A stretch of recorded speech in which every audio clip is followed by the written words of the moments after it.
Vote কারচুপি হচ্ছে, যেটা কোনোভাবেই আমরা আশা করিনি, এবং সাধারণ শিক্ষার্থীরা এগুলো পোস্ট দিচ্ছে ফেসবুকে, এবং আমরা দেখেছি কোনোভাবে ফলাফল যদি আপনাদের মনোনীত প্যানেলের বাহিরে যায় ভোটগুলো বাতিল করার মধ্য দিয়ে আমরা যেটা বুঝবো তাহলে একটা ভোট গণনার মধ্য দিয়ে যেন কোনো কারচুপি না হয় এবং ভোটের ফলাফল নিয়ে আপনারা দেখতে পাচ্ছেন। ঢাকা বিশ্ববিদ্যালয় কেন্দ্রীয় ছাত্র সংসদ ডাকসু নির্বাচনের ফলাফল ঘোষণার পর থেকেই ক্ষুব্ধ প্রতিক্রিয়া জানাতে শুরু করেছেন বিভিন্ন প্যানেলের প্রার্থীরা। তবে আমার মনে হয় যে পরিকল্পনা শেখ হাসিনা করেছেন বা বিবিসির যে প্রতিবেদন বলছে যে আওয়ামী লীগের একদম সর্বোচ্চ নেতৃত্বে সজীব ওয়াজেদ জয়, তারপর হচ্ছে যে প্রথম কথা তো সারা আমি বলবো ঢাকা শহরে যত মিডিয়া জগৎ, এই জগতে 1 নম্বর আলোচনার বিষয় হচ্ছে এই ডাকসু নির্বাচন। দেখেন সক্রেটিস বলেছিল শিক্ষা। সুপ্রিয় দর্শক, আসসালামু আলাইকুম রাহমাতুল্লাহ। আশা করি সবাই ভালো এবং সুস্থ আছেন। স্বাগতম জানাচ্ছি আমাদের আরেকটি নতুন ভিডিওতে। সুপ্রিয় দর্শক মণ্ডলী, ভিডিওর থাম্বনেল, টাইটেল, ভিডিওর কিছু অংশ থেকে আপনারা ইতিমধ্যে ধারণা করতে পেরেছেন আজকের ভিডিওটি কতটা গুরুত্বপূর্ণ।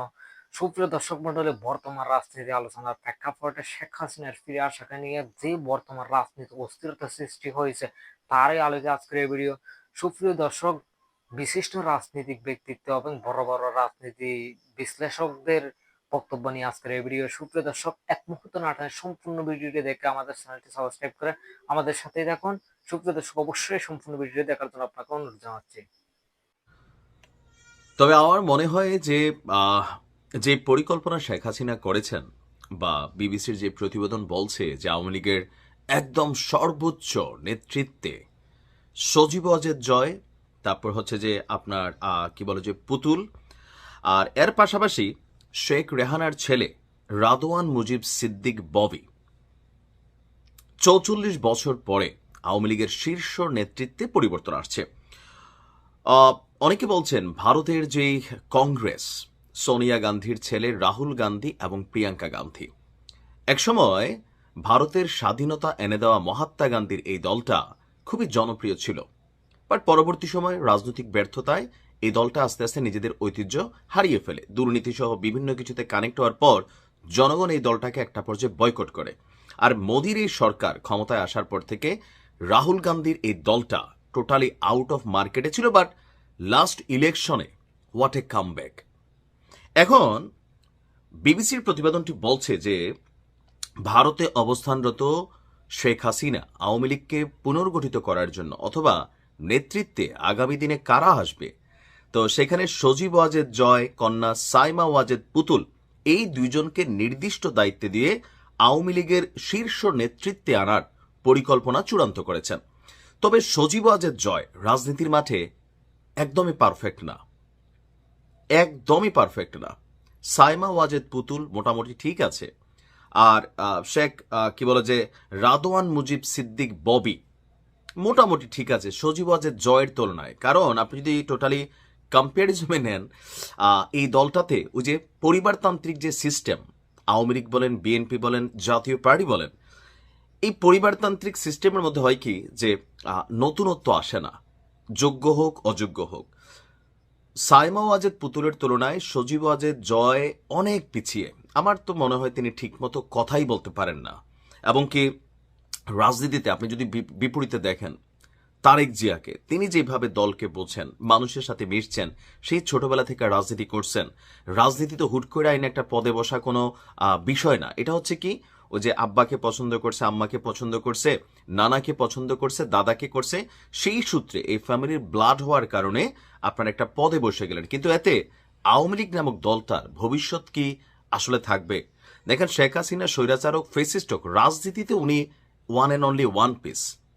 রাজনীতিতে খালেদা জিয়ার তুলনায় শেখ হাসিনা যথেষ্ট বিচক্ষণ, বুদ্ধিমত্তা, ক্রূর, স্বৈরশাসক যতগুলো আছে সবগুলোই কিন্তু শেখ হাসিনার পাওনা।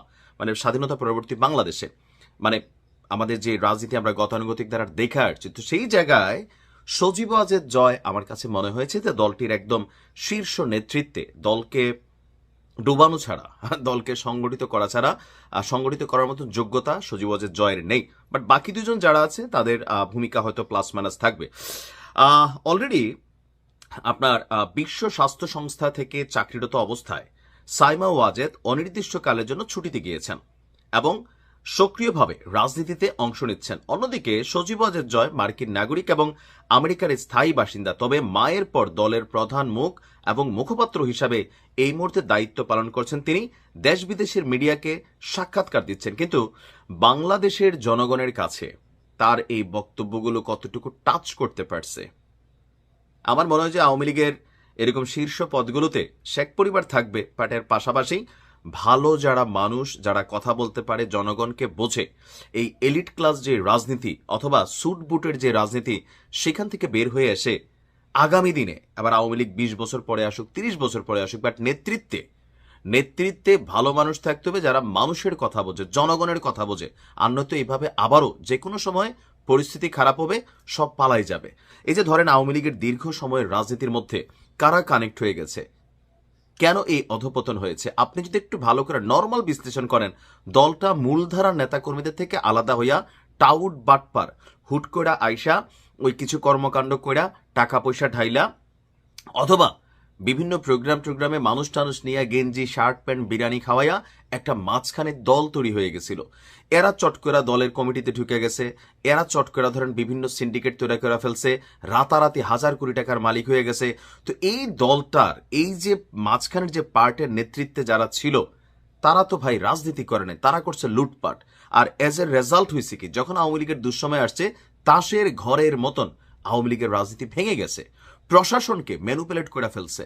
এই কাজগুলায় রাজনীতি হয় নাই, দুর্বৃত্তায়ন হয়েছিল। ভালো কাজ হয়নি তা না, ভালো কাজ হয়েছে, কিন্তু খারাপ কাজের ইস্যুটা সোশ্যাল মিডিয়া সবকিছু মিলেয়া আওয়ামী লীগ ধসে গেছে।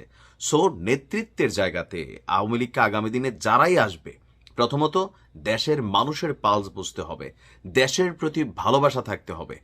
আর তো সেই জায়গাতে সজীব ওয়াজেদ জয় যদি দলটির প্রধান জায়গাতে থাকেন, আমার মনে হয় এটা রং ডিসিশন হবে। এখানে তুলনামূলক সাইমা ওয়াজেদ পুতুল যদি পরিবার থেকে নিতে হয়, তাহলে দলটির প্রধান দায়িত্বে সাইমা ওয়াজেদ পুতুল, তিনি ভালো করবেন, কথাবার্তা বলতে পারেন, বেশ কিছু দায়িত্ব পালন করেছেন। সজীব ওয়াজেদ জয় ঠিকমতো বাংলাই বলতে পারেন না, এটা অনেকেই বলেন। আর রেদওয়ান সিদ্দিক ববি, তারাও মাঠের রাজনীতিতে কতটুকু অ্যাক্টিভ ছিল জানি না। শেখ হাসিনার বোনের ছেলে এই হিসাবে একটা লেভেলে তারা কথাবার্তা বলছেন, অথবা পরিচয় ছিল এলিট ক্লাসের, কিন্তু একদম গ্রামের খেটে খাওয়া একজন সাধারণ মানুষের ভাষা বোঝা যতটা ধরেন কোথাও না